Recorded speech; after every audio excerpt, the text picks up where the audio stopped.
Hello, I'm Martin Wyatt. Major League Baseball's rule book is filled with all kinds of rules. I mean, rules about hitting, rules about pitching, rules about running the bases. I mean, you name it, and there's a rule about it, sometimes in the most intricate detail.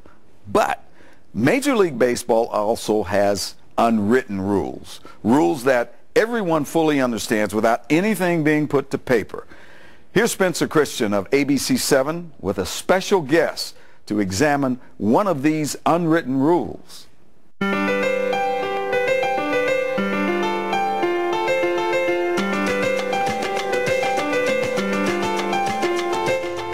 Hello everyone, I'm Spencer Christian.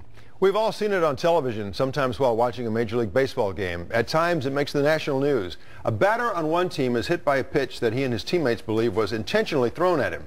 Tempers flare, but nothing else happens. When the other team comes to bat, especially a star player or perhaps the pitcher who threw the pitch, that batter is hit by a pitch. Then immediately both benches clear as the players from both teams converge near the pitcher's mound. Sometimes order is kept without a fight breaking out. Sometimes one or two punches might be thrown, and sometimes everything boils over and players from both teams get into a vicious fight with lots of punches thrown. This scenario has been part of professional baseball for decades, or perhaps even longer. It's actually part of one of baseball's unwritten rules, which is you hit my teammate intentionally with a pitch, we'll hit one of yours. Here to shed some light on this topic is a very special guest with a distinguished Major League Baseball career, both as a player and as a manager, Tony La Russa, who's in his 13th year managing the St. Louis Cardinals baseball team. In 2006, Tony led the Cardinals to their first World Series title since 1982. He also has managed the Chicago White Sox and, of course, the Oakland A's, and he is the only modern-day Major League manager to also be an attorney. And on top of all this, he heads up a great foundation here that supports animal rights. So, Tony, good to see you. Good to have you with us. Thanks, Ben. So, Tony, help us get some insight into this scenario and what might lead up to this retaliation, this revenge when a baseball game is going on. I think the first point I'd make is a point of perspective. Two teams are competing.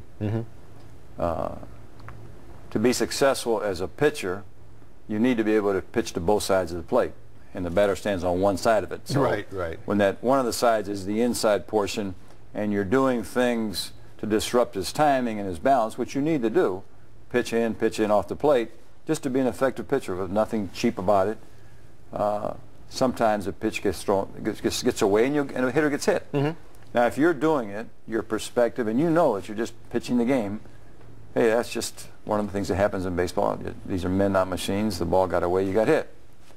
But if you're on the other side, whenever you get hit, quite often, you don't trust that that was part of the game, that somebody wasn't doing it intentionally, because there are quite a few teams, quite a few individuals that preach the intimidating part of competition. Right. So what happens commonly is your guy gets hit, you think, was that intentional? Their guy gets hit, well, we know it wasn't. And that difference in perspective, you can't solve it. Right. The other point comes down to responsibility. I'll give you a quick example. When I first started managing in 1978, managed AA in Knoxville, Tennessee. The best prospect on our team was a young outfielder named Harold Baines. Went on to have a great career with the White Sox and the Orioles. And he was here with the A's a little bit with us. Yeah. Almost got 3,000 hits ahead. He had a healthy knee. He would have had 3,000 hits and a certified Hall of Famer. Yeah. I remember our farm director told me, I was a new manager. I really didn't know. I was learning on the fly. He says, well, listen, here's one of your chief responsibilities. You're going to take care of Harold Baines, because as he goes through that Southern League, the other side's going to see this young guy and how well he can hit and how much damage he can do. And every once in a while, somebody's going to take a cheap shot. Yeah. They're going to try to intimidate Harold. Your responsibility is to prevent that to the best of your ability. And he gave me 2 or 3 methods for doing it. Well, that got my attention my very first year managing. So when I say responsibility, a teammate will feel responsible if one of his hitters gets drilled and they think it's intentional. So a pitcher may decide to do it. The team may start yakking, hey, we got to do something because they're taking liberties. Or the coaching staff or the manager may step up and say, look, my responsibility is to make that decision where somebody got hit. It's just part of the game. It wasn't intentional. but hey, you know, this thing just doesn't smell right, and that team or that pitcher's got a reputation.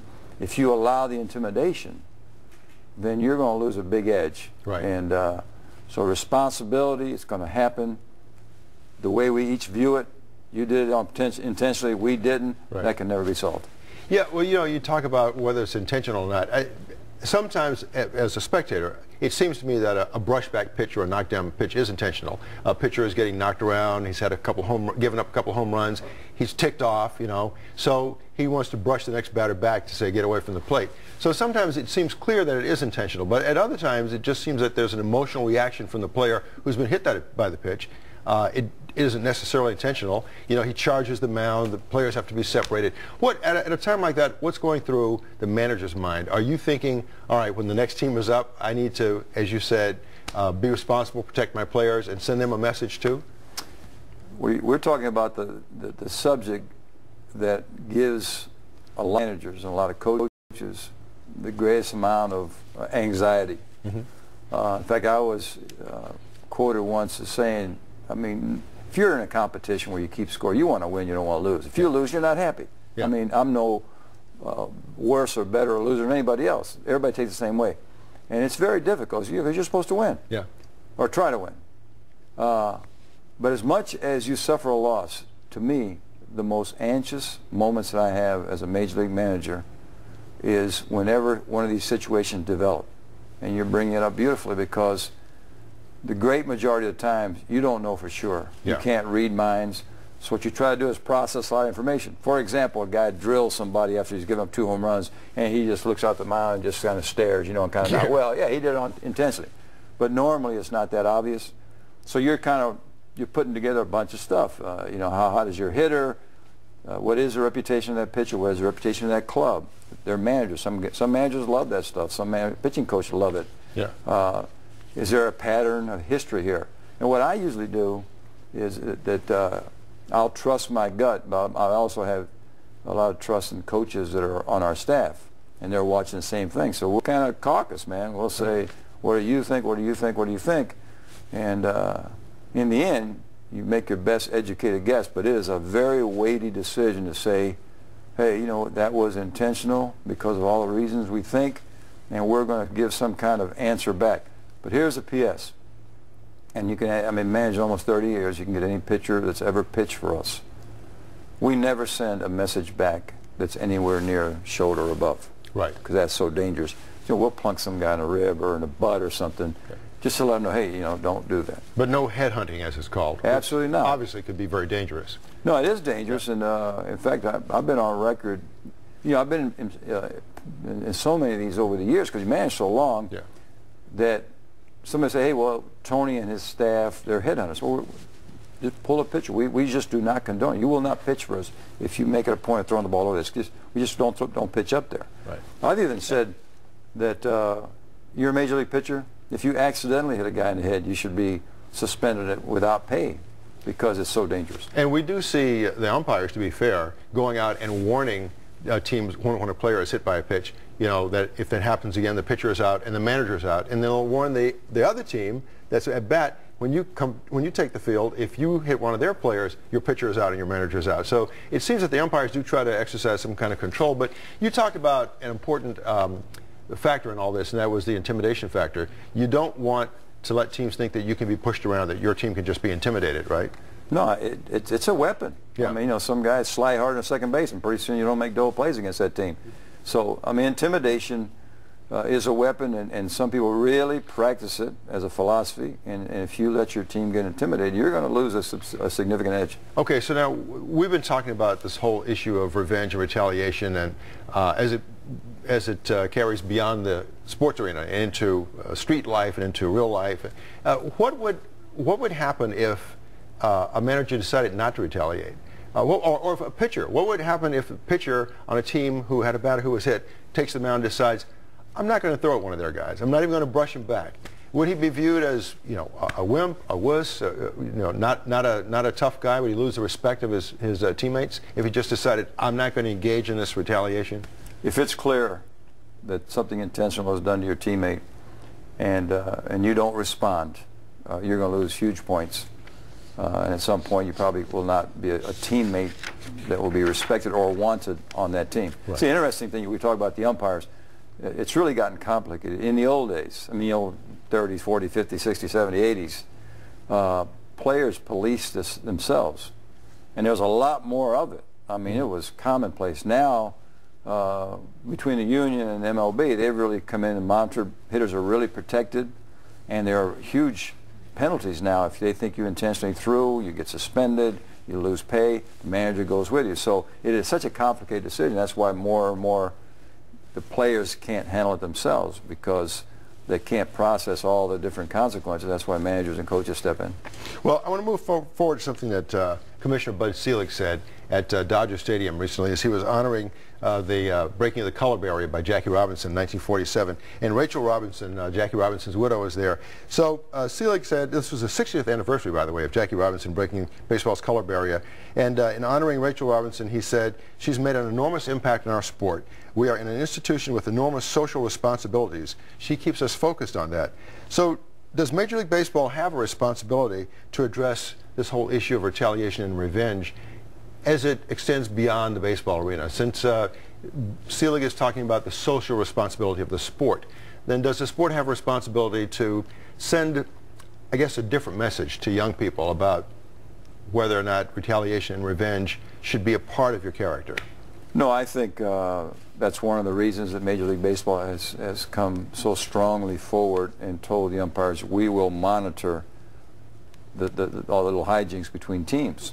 In fact, they're very proud that in the last X number of years, the number of on-field beanball battles have been significantly diminished, because they don't want to send a message to young people or to the communities that, hey, we're going to settle everything with fists and bats, and if something does something to you, you do it back to them. And I think that's one of the sore points I have whenever anybody works in the public eye, like a professional baseball player, say, well, I'm going to do it, but I'm not a role model. Sure, you're a role model. People are paying attention, and I do think baseball has a responsibility to send out a philosophy that's going to be part of a philosophy that no matter what walk of life you have, it's one that you can survive with. Right. But I do believe if you're walking down the street and somebody slaps you, turn the other cheek means you're going to get slapped again. You get slapped again, exactly right. I mean, you can only take that philosophy so far. But there also needs to be, I guess, some attention to the whole idea of, if you will, conflict resolution. I mean, I know down in the baseball field it's a different kind of thing. It's, as you said, it's a competitive arena. Emotions flare up. Sometimes guys act before they think. But at the same time, you may not be thinking while you're on the field, well, I'm a role model for the kids watching. But, you know, once you get off the field, you do have to reflect on that. Your behavior on the field does send a message to kids who are watching. Well, I think, I mean, this may be a stretch in the analogy. I don't think so. But, you know, we do talk as an organization about our responsibilities on and off the field, and the fact that we're going to be viewed and have some kind of impact. And I think one of the messages that communities can take, or young people that are having problems with other young people, right, is this policy that we have of restraint. Right. You know, you can't necessarily ignore it, but when you respond in a reasonable way where you're just letting somebody know, hey, cut that stuff out. We're not going to go out there and hurt you for life. Right. But we're just going to let you know we're not happy and quit messing around. And I think that policy of restraint is a good message to send. You just brought up a key word, restraint. This is certainly not just a baseball issue. We see revenge in all types of situations. We see it in politics and in the inner cities. We see it happen between members of rival gangs. On the international level, we see revenge take place between rival ethnic groups and between nations. How many revenge-related lives are lost in our inner cities over turf issues between rival gangs? Almost on a daily basis, we read in the newspaper about a gang-related shooting that is in retaliation for something else. Internationally, revenge is quite often the method of response between the Israelis and certain Palestinian factions when either group is attacked by the other. In a recent Reuters article, Israeli Defense Minister Ehud Barak had ordered security forces to escalate Israel's actions or reactions in the Gaza Strip after a rocket was fired from the area hitting an Israeli town. Israel was stepping up attacks against the group Islamic Jihad in Gaza to try to curb cross-border rocket salvos. But as we can see, this approach by the Israelis seem to invite more violence from the other side. In another Reuters reported incident where Israel fired rockets into Gaza, the response by Islamic Jihad was this, and this is a quote: "We have received the message sent to us. It was a message of blood, and our message will also get to the enemy."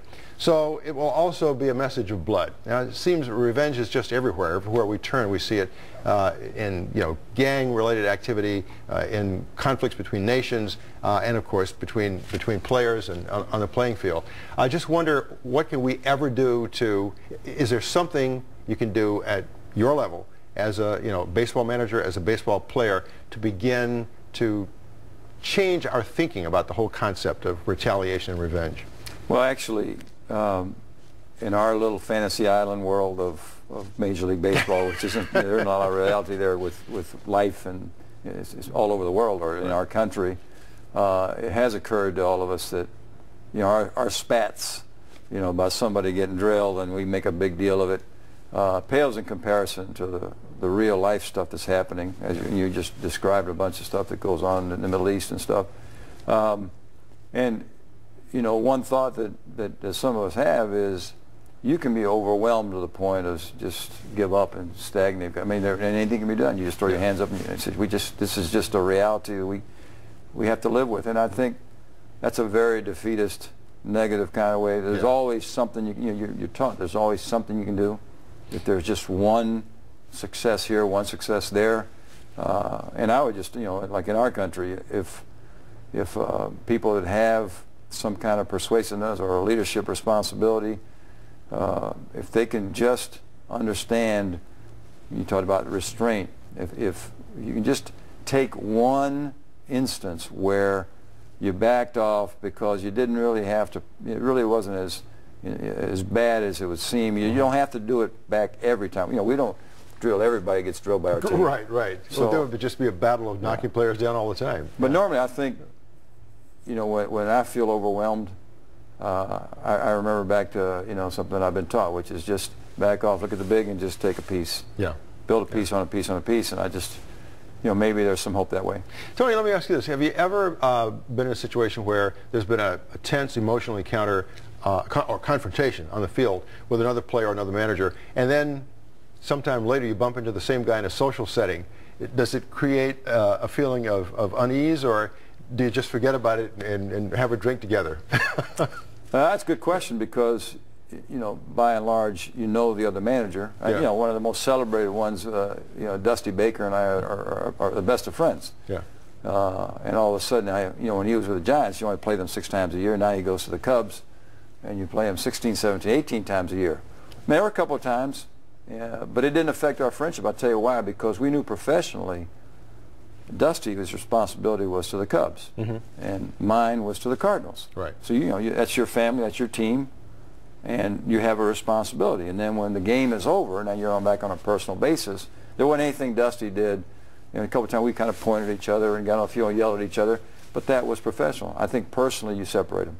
And what about players get traded a lot, or in the day of free agency, they change teams a lot. Let's say there are 2 players who have developed a little bit of a feud, and they end up being teammates. Does that ever happen? Well, it happens. Take a little period of adjustment to learn. Yeah. To get together, in fact, we had an example. Well, around 2002 or 3, our catcher Mike Matheny. It seemed like every time he went to bat, Julian Tavares drilled him. Yeah. And so we brought him as a free agent, and the first day in spring training, Mike says, I'm going to get his attention right away, and he started walking up to him, and Julian said, "No, I never hit you on purpose. I never hit you on purpose." And so, it does happen, and there's some rough feelings there, and you have to confront them. Yeah. And they got past it and became good teammates. But if you're a hitter and you get drilled, it hurts, and you take it personal, and you get upset. If you're a pitcher and a guy's hitting 1,000 against you, you take it personal, and it's just part of competition that you're always going to have some kind of conflict and some kind of friction. You just have to understand how to keep it under some kind of control. As a manager, I would imagine there are times you have to be like a parent, a counselor, a school principal. I mean, you have to try to bring peace between 2 warring factions on the same team. How challenging is that for you? And how have your results been? Well, you start with something the very first day. Yeah. Once the spring training camp begins, for the next 8.5 months, you're going to spend more time with that group of guys than you're going to spend with your family. Yeah. So it becomes a different family. So we really, really insist, push, persuade on a lot of the keys that build a good family relationship. And so some of that nonsense where, guys are not coming together and are speaking ill, that's not going to work. So we confront everything, and in the end, you put your arm around the guy, and that's your brother, and we're going to deal with it.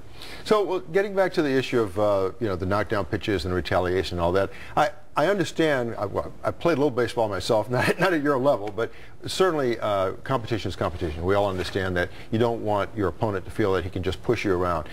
But let's say the controlling forces in baseball, the team ownerships and the commissioner get together and decide we're going to have stricter enforcement of a policy of non-retaliation. How do you think that would go over with the players? I mean, is that realistic to think that could ever happen, that baseball could institute a rule that says, we will not do this, and if a player gets hit and it's judged by some objective source to be intentional, then that pitcher gets suspended, the manager gets suspended, the team gets fined? Would that work? Would that eliminate the whole, issue of retaliation from baseball? Well, you just described the situation in Major League Baseball today. Because of the impact on fans and the young, also because of the monies involved, the union, MLB, and owners, general managers, they've all come together and understood that, look, we need to prevent these guys that are our stars from getting drilled. So that's a very protected class. In fact, some of the veterans, I saw Goose Gossage the other day get into the Hall of Fame, and he was talking about what a joke this is nowadays. The guys go out there with all their armor. I mean, everything is geared to having guys hit. The pitcher is really at a disadvantage. So that is the current state of affairs. I mean, hitters are protected by the powers. They think it's healthy for the game. And I have some question about how healthy that is. But I do think that the scuffling and the beanballs, I don't think beanball has a place in our game. The brawl should be able to resolve that without a brawl, because that does have a negative influence on the public. Yeah. But the decision by the uppers to make this a hitter's game, I'm not a big fan of that. I think that's pretty uneven. If we had more guys who could throw the ball like Goose Gossage, you wouldn't be much of a hitter's game. I smiled when you mentioned his name, because I don't think I can recall anyone throwing a ball as hard as he did, and hitters feared that guy. So when he was on the mound, it wasn't likely that anyone on the opposing team was going to hit one of his teammates, because they'd have to come up and face Goose Gossage, who threw the ball almost 100 miles an hour, right? Well, you think about it. I mean, that's where this thing started. I mean, some guys just are bad losers. You get hit, they go, I'm going to hurt somebody. But as a matter of strategy, if a pitcher goes out there and he has this very intense, intimidating demeanor, I'm not happy. Yeah, there are some hitters that are going to be just as tough as he is, but there are a whole lot of other hitters going to say, well, I'm going to back off. I'll give these at-bats today. I'll get the guy tomorrow. Yeah. So it's a legitimate strategy, and one that pitchers can employ and the hitters have to fight against. Has it changed much since the days you were a player to current day when now you're a manager, the whole attitude towards this retaliation thing, or is it pretty much the same as it's always been in baseball? No, there's such a clear difference, and I'll explain this quickly because it's one of my pet opinions. Yeah. There's such a discussion about the home runs, Babe Ruth, Hank Aaron, and Barry Bonds. Right. Those eras. Three. Right. And I have this pet theory that you take Babe's, and then there was Hank's, and now there's Bonds and McGuire's. By far, the toughest home run time was during Hank Aaron's, because in those days, and all you got to do is just watch the old tapes. Those big sluggers, if they play a 3-game series against a team, the big sluggers would go down once or twice a game, maybe 3 or 4 times in a 3-game series. And I'll tell you, they would go down with the ball thrown right here, and they didn't have the big helmet either. They just sometimes just had a little protecting liner. So, and they would just get back up, and if it got really egregious, then somebody else would come in there and play a retaliation game, and they rarely had fight. Just, hey, you got hit, get hit. Everybody gets hit. It was really a tough time to hit, and the time that we started changing that and give all the advantages to the hitter and none to the pitcher, it is so different now. It's a great time to be a hitter. Yeah. Well, you know, you're absolutely right. I'm old enough, obviously, to remember that era of baseball in which Hank Aaron played. You know, just in the National League alone, you had Hank Aaron, Frank Robinson, Willie Mays, Duke Snider, Stan Musial, all these, Roberto Clemente, all great hitters playing at the same time. In fact, but they were playing against Bob Gibson, Sandy Koufax, Juan Marichal, Don Drysdale. Yep, that's right. Guys, wow. It was all hard. And at that time, up until like the Don Baylor era, Frank Robinson had been hit by pitches more than anybody in Major League Baseball history. So there was a lot of that going on then. So you've seen a change. It's a little bit different. Well, of course, as you said, there's a lot of body armor now. The batters have more protection now, as you pointed out. It is so different now. The hitter is so protected. In those days of Aaron's day and all those guys, they were so vulnerable. The courage, the toughness that they had to produce those great numbers. I think of these guys here, if they were put in that, you know, there's that kind of courage and toughness, but it's just not required as much now. So this is a golden time for hitters. That's why I think Hank's the greatest home run hitter of all time. Well, Tony, we appreciate your coming on the show today, and let's hope that baseball has the courage to live up to a set of standards that will leave a different impression with the young kids today and lead to more conflict resolution and less revenge and retaliation. We appreciate your being here with us. Tony Russa, manager of the St. Louis Cardinals. Thanks a lot. Enjoy it.